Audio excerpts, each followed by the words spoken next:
Good morning. My name is Glenn Strong. I'm from Canton, Ohio. I'm an optimistic person, and I'm sure it would be more enjoyable to discuss the Chicago Cubs' march to the World Series.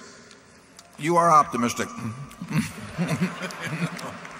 But everybody has a bad century now and then, as somebody said about the Cubs. However, I have an information deficit on a certain topic that I hope you can fix. Please gaze into your crystal ball. As an investor, I want to know how to address the risk of nuclear terrorism in the United States. Consider a scenario where terrorists have detonated a nuclear device in a major U.S. city. I know there would be a terrible cost in human lives. Gentlemen, what would happen to our economy? How would it respond? How resilient would it be? Thank you. Well, it would certainly depend on the extent of it, but if you're asking how to profit from that, there's probably some dealer that will sell you mortality derivatives, but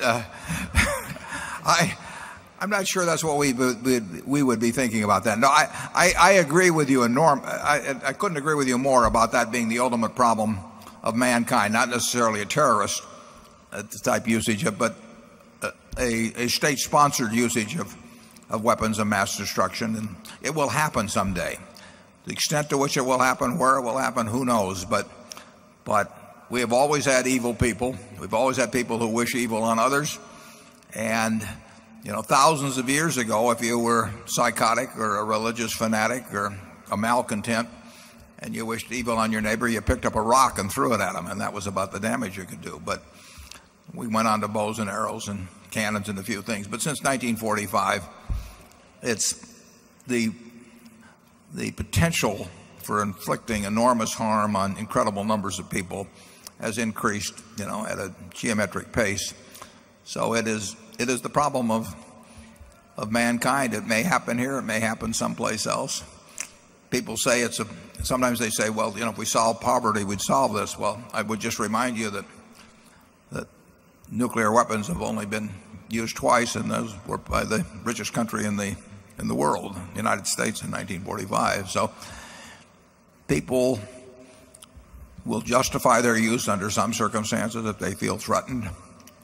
They will justify them for religious reasons. They will do all kinds of crazy things.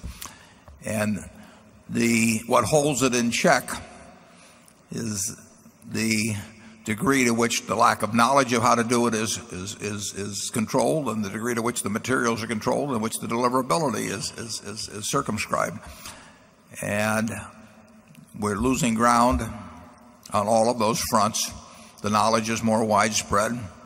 The possibility of getting your hands on materials, the Dr. Kahns of the world and so on, has increased, and it will be it's a real problem. But we won't be thinking about what Berkshire did that day in the stock market. And I don't know. I don't know how money attacks that. I mean, I've always held that as the top priority. I think should be the top priority for a philanthropy in my particular case. But it's a very difficult. It's a worst case problem. You have 6 billion people in the world, and if a certain percentage of them who are one way or another a little crazy or very crazy, and some of whom, and that craziness would manifest itself by trying to do great harm to a lot of people, and it's only one of them has to succeed.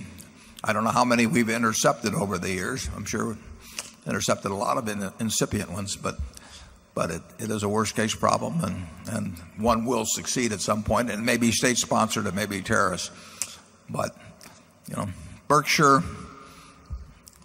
is better set to survive than anybody else, but it won't make much difference. Charlie? Well, I think that the chances we'll have another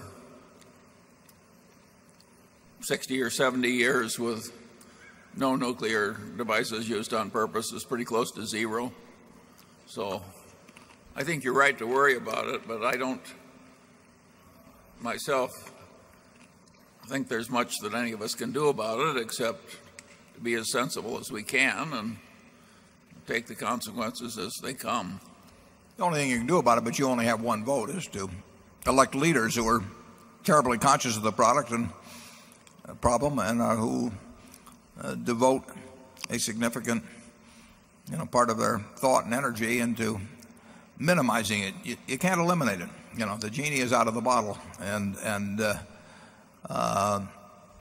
you would like to have the leaders of the major countries of the world regarding it as a primary focus. Actually, in the 2004 campaign, I think that both candidates said it was the major problem of our time, but they probably suffer from the same feeling that I do, that it's very hard to address. Number 6.